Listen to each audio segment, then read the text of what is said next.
3372CE. Please introduce yourself. Good day to all employers in Hong Kong. My name is Marjorie M. Nakwa. I'm 27 years old, second year college, took up Bachelor of Science in Office Administration. I am a Roman Catholic and I live in Cebu, Philippines. I am a single mother with one daughter, 6 years old.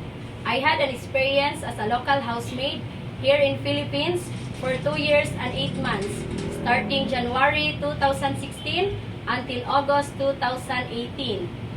I served 4 members of the family, 2 adults and 2 children, 5 years old and newborn.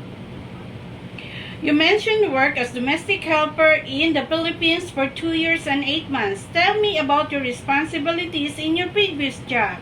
My duties and responsibilities in my previous job is to take good care of the children. I wash their clothes, I iron, I clean the entire house, I take good care of their pet, and also I do gardening. Very good. Can you tell us how you will take care of the children and baby? By assisting them, I shower them, I talk to them nicely, I give them food and I give them nutritious food, vitamins on time. Very good. What are some of your skills? Cooking. You said you know how to cook.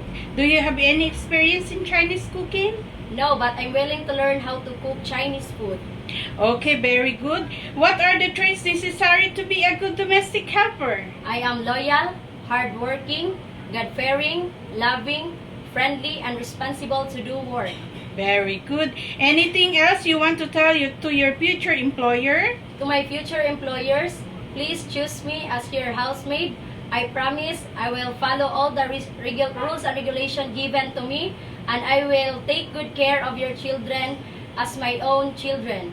Thank you and God bless.